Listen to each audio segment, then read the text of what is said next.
Se as teorias da conspiração não podem explicar a surpreendente vitória de Israel na Guerra dos 6 Dias e não havia nenhuma arma secreta, devemos procurar outra opção.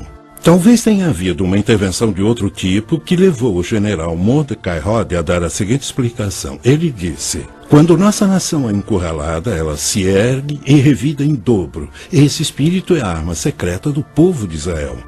A força e a coragem do povo israelita certamente tiveram muito a ver com a sua vitória milagrosa. Mas teria havido outra força atuando no conflito? Uma força sobrenatural? Seria possível que os grandes profetas do passado de Israel estavam para receber o que lhes é devido? E quem confirmaria essa intervenção milagrosa? Os israelitas ou os árabes? Por milhares de anos, o povo israelita foi espalhado pelas nações frequentemente mais hostis do mundo. No entanto, uma esperança e uma herança em comum o mantiveram unido, apesar da fé e a coragem do povo judeu terem sido testadas ao limite extremo e além. O ano que vem, em Jerusalém, foi o laço comum que uniu geração após geração a duradoura esperança de retornarem à sua terra natal. Talvez por causa disso, o espírito coletivo e resoluto dos israelitas se endureceu como aço, tornando-os um dos guerreiros mais destemidos da terra. Isso explicaria como eles superaram os terríveis desafios para vencerem a Guerra dos 6 Dias? Talvez, mas também pode ter havido outra explicação. Estou convencido de que houve intervenção divina na Guerra dos 6 Dias. Comparando os dois exércitos, o seu tamanho, o número de soldados e comparando também o impressionante maquinário, você vê que era impossível isso ter acontecido sem uma ajuda externa. Israel era uma nação contra um mar de estados árabes. Parecia que iríamos perder e deixar de ser uma nação entre nações. Quando vencemos, especialmente quando liberamos a cidade sagrada de Jerusalém, não tínhamos a menor dúvida que essa era mesmo uma guerra, uma vitória projetada por Deus. Vários acontecimentos da Guerra dos 6 Dias são muito difíceis de explicar. Parecem pertencer mais a um âmbito sobrenatural do que natural. Sempre pareciam estar atuando a favor de Israel. Um cabo feminina estava num jipe com o comandante do regimento de uma unidade de blindados quando viu imediatamente surgir um fogo imenso em seu caminho. O comandante não conseguia ver nada, e a moça, pensando que os óculos dele estivessem cobertos de areia, gritou para que ele desviasse para o lado. Ele se convenceu do perigo, pois conhecia a moça o bastante para confiar em seu julgamento, embora não visse nada no caminho. Mesmo assim, desviou para uma outra passagem que surgiu entre as dunas. A coluna de veículos atrás deles o seguiu. Apenas um jipe continuou no caminho original. De repente, houve uma terrível explosão e fogo. O jipe que continuou no caminho tinha entrado num campo minado dos egípcios. Esse seria apenas um exemplo fortuito das areias do deserto pregando peças na visão de alguém? Ou o cabo de fato teve uma visão que a avisou do perigo à frente? O mais importante é porque essa guerra estava repleta de tantos exemplos e acontecimentos inexplicáveis que agiram em favor de Israel. O real milagre da Guerra dos 6 Dias foi que entre 31 de maio e 5 de junho de 1967, as condições favoráveis que quase garantiram uma vitória árabe derreteram como gelo sob o sol do meio-dia.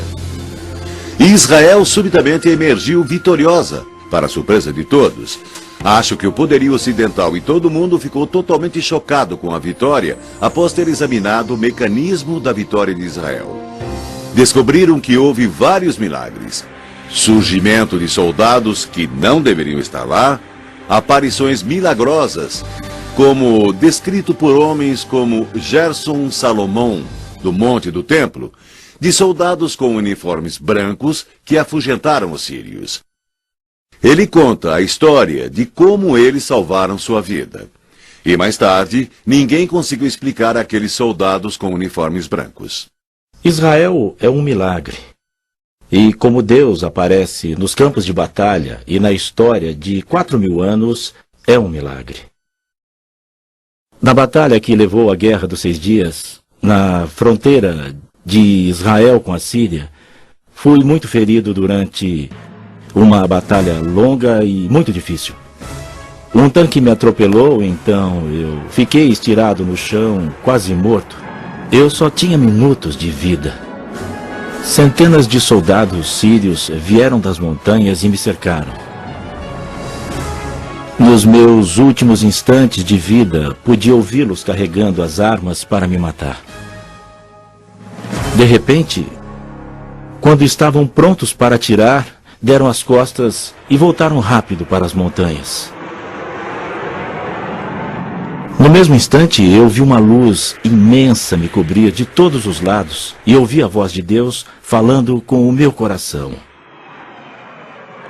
Você não vai morrer aqui, Salomão. Então seja forte, eu estou com você. Poucos instantes depois, os soldados israelenses me levaram para o hospital. Um fato inusitado ocorreu poucas semanas depois.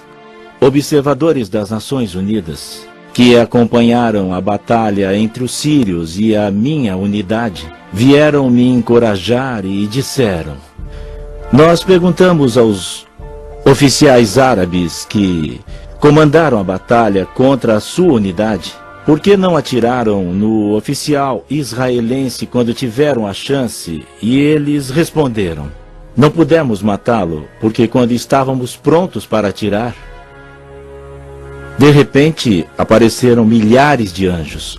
Nós os vimos com os nossos próprios olhos, e a única coisa que podíamos fazer era nos virar e correr rápido de volta para as montanhas.